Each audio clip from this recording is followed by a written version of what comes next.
ইরানের সঙ্গে জড়িত ২৯ জাহাজে মার্কিন নিষেধাজ্ঞা। হাদি হত্যার বিচারের দাবিতে বায়তুল মুকাররমে বিক্ষোভ মিছিল।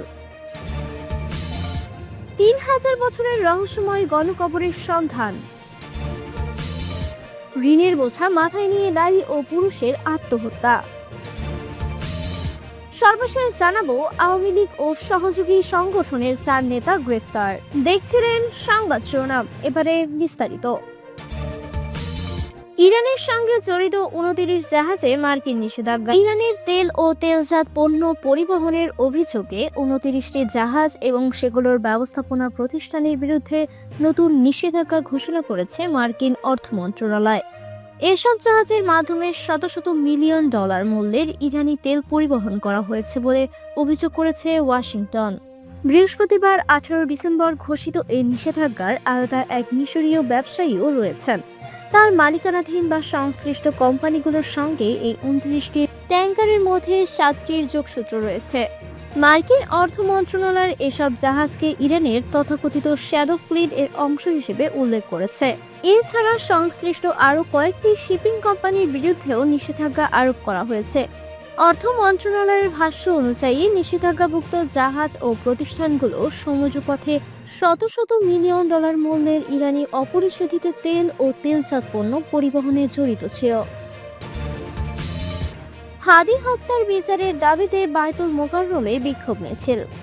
ইনকিলাব মঞ্চের মুখপাত্র শরীফ ওসমান হাদিকে গুলি করে হত্যার প্রতিবাদ এবং হত্যাকাণ্ডে জড়িতদের দৃষ্টান্তমূলক শাস্তির দাবিতে জাতীয় মসজিদ বায়তুল মুকাররমে বিক্ষোভ সমাবেশ অনুষ্ঠিত হচ্ছে।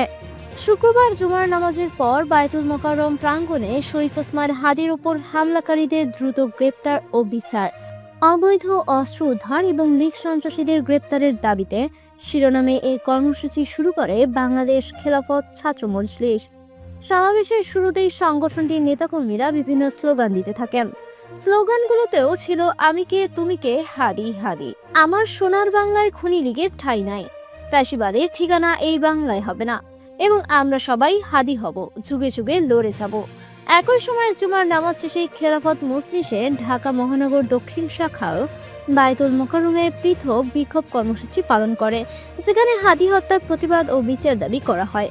উল্লেখ্য, গত ১২ ডিসেম্বর দুপুরে নির্বাচনী প্রচারণা শেষে ফেরার পথে সন্ত্রাসীদের গুলিতে গুরুতর আহত হন ঢাকা ৮ আসনের স্বতন্ত্র প্রার্থী ও রাজনৈতিক আন্দোলন ইনকিলাব মঞ্চের মুখপাত্র শরীফ ওসমান হাদি।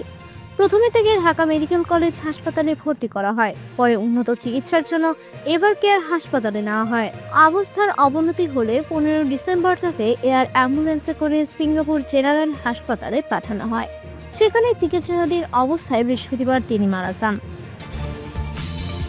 ৩,০০০ বছরের রহস্যময় গণকবরের সন্ধান। স্কটল্যান্ডের দক্ষিণাঞ্চলে প্রায় ৩,৩০০ বছরের আগের একটি রহস্যময় গণকবরের সন্ধান পেয়েছেন প্রত্নতত্ত্ববিদরা। ডামফ্রিজ ও গ্যালোয়ের সানকুয়ারের কাছে 20 শিলিং উইন্ডো ফার্মে প্রবেশপথ নির্মাণ কাজের সময় 2020 ও 2021 সালে গার্ড আর্কিওলজি এই খনন কাজ পরিচালনা করে। খননকালে সেখানে ব্রোঞ্জ যুগের একটি ব্যারো প্রাচীন সমাধি টিভি উন্মোচিত হয়। এর ভেতরে সাজানো 5টি কলসের মধ্যে একাধিক মানুষের দাহকৃত অস্থি পাওয়া যায়। খনন কাজে নেতৃত্ব দেওয়া প্রত্নতত্ত্ববিদ থমাস মুইর বলেন, দুর্ভিক্ষের মধ্যে কোনো ভয়াবহ ঘটনায় একসঙ্গে এত মানুষের মৃত্যু হয়ে থাকতে পারে। উইন্ড ফার্মটি সানকুয়ার থেকে প্রায় 3 মাইল 4.8 কিলোমিটার দক্ষিণে খোলা ও রুক্ষ উঁচু ভূমিতে অবস্থিত। গার্ড আর্কিওলজির গবেষণায় দেখা যায়, অন্তত 8 জন ব্যক্তির দাহকৃত অস্থি একসঙ্গে একটি গণকবরে রাখা হয়েছিল। খ্রিস্টপূর্ব 1439 থেকে 1287 সালের মধ্য থেকে তাদের এই গণকবরে দাফন করা হয় বলে ধারণা করেছেন গবেষকরা। মুইর বলেন, 20 শিলিং ব্যারোর 5টি কলসে অন্তত 8 জন মানুষের দেহাবশেষ ছিল। কলসগুলো একই সময় রাখা হয়েছিল। সম্ভবত একই পরিবার বা একটি গোষ্ঠীর সদস্যদের এখানে সমাহিত করা হয়। তিনি আরো বলেন, 20 শিলিং এর দেহাবশেষগুলো বিশেষত্ব হলো এগুলো দাহ করার পর প্রায় সঙ্গে সঙ্গে সমাধিস্থ করা হয়েছিল। ব্রোঞ্জ যুগে এটি অস্বাভাবিক ছিল উল্লেখ করে তিনি বলেন, ওই সময় মৃতদেহ কিছুটা খোলা রেখে দেওয়ার একটা প্রচলিত রীতি ছিল। বর্ডার্স অঞ্চলের ব্রোটন এলাকায় অন্য একটি খনন কাজে এর প্রমাণ পাওয়া যায়। ঋণের বোঝা মাথায় নিয়ে নারী ও পুরুষের আত্মহত্যা। চাঁদপুরে ঋণের বোঝা মাথায় নিয়ে এক নারী ও এক পুরুষ ফাঁস দিয়ে আত্মহত্যা করেছেন। বৃহস্পতিবার 18 ডিসেম্বর রাতে ফরিদগঞ্জ উপজেলার নিজেদের বসতবাড়িতে উভয়ের মৃত্যুর ঘটনা ঘটে। নিহতরা হলেন ফরিদগঞ্জ উপজেলার গুপটি পশ্চিম ইউনিয়নের খাজুরিয়া গ্রামের শফিউল্লাহ মোল্লার ছেলে বিটু মোল্লা বয়স 40 ও রূপসা উত্তর ইউনিয়নের গাবদারগাঁও গ্রামের বাবুল ব্যাপারীর স্ত্রী সেলিম বেগম বয়স 50। সংবাদ পেয়ে থানা পুলিশ শুক্রবার 19 ডিসেম্বর সকালে ফরিদগঞ্জে বিটু মোল্লার লাশ ঘরের ভিতরের আড়ার থেকে ঝুলন্ত অবস্থায় ও সেলিনা বেগমের লাশ বাড়ির পাশের কাঁঠাল গাছে ঝুলন্ত অবস্থায় উদ্ধার করেন। বিটু মোল্লার অন্তঃসত্ত্বা স্ত্রী জান্নাতুল ফেরদৌস জানান, তার স্বামী বিভিন্ন এনজিও ও ব্যক্তির থেকে ঋণ সংগ্রহ করত।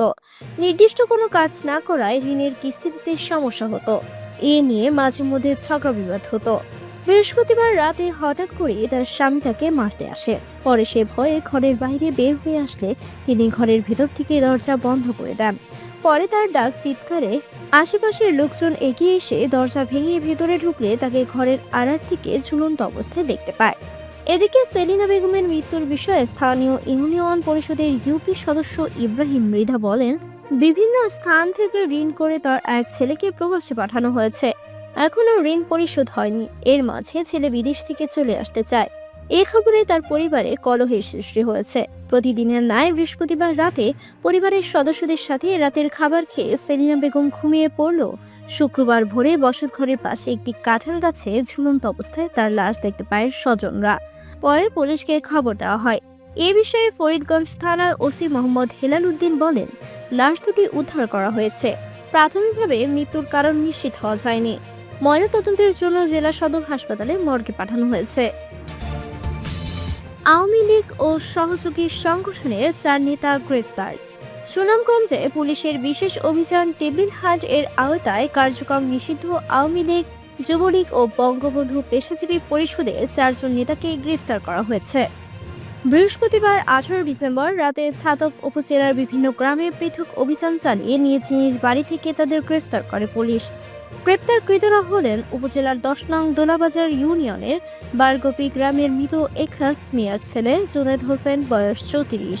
তিনি বঙ্গবন্ধু পেশাজীবী পরিষদ ছাতক উপজেলা শাখার আইন বিষয়ক সম্পাদক। আমিনুল হক বয়স 44। তিনি উপজেলার ছাতক সদর ইউনিয়নের মানসিনগর গ্রামের গোলাম আম্বিয়ার ছেলে এবং 3 নং ছাতক সদর ইউনিয়ন আওয়ামী যুবলীগের যুগ্ম আহ্বায়ক। অপর 2 জন হলেন উপজেলার গোবিন্দগঞ্জ শৈদরগাঁও ইউনিয়নের রামনাপুর 10 ঘর গ্রামের মৃত চেরাগাড়ির ছেলে মসির আলী বয়স 58 ও একই এলাকার শামসুদ্দিন বয়স 50। পুলিশ জানায়, অভিযানের অংশ হিসেবে বৃহস্পতিবার দিনভর বিভিন্ন স্থানে অভিযান চালিয়ে তাদের গ্রেফতার করা হয়। পরদিন শুক্রবার সকালে গ্রেফতারকৃতদের ছাতকখানা থেকে সুনামগঞ্জ জেলা সদর আদালতে পাঠানো হয়। এ বিষয়ে থানায় ওসি মিজানুর রহমান ঘটনার সত্যতা নিশ্চিত করে বলেন, আইন শৃঙ্খলা পরিস্থিতি স্বাভাবিক রাখতে এবং চলমান মামলার প্রেক্ষিতে টেবিল হান্ট অভিযানের অংশ হিসেবে এই গ্রেফতারগুলো করা হয়েছে। গ্রেফতারকৃতদের বিরুদ্ধে সংশ্লিষ্ট আইন প্রয়োজনীয় আইনগত ব্যবস্থা গ্রহণ করা হচ্ছে। স্থানীয়ভাবে অভিযানের ফলে এলাকায় আইন শৃঙ্খলা পরিস্থিতি স্থিতিশীল থাকবে।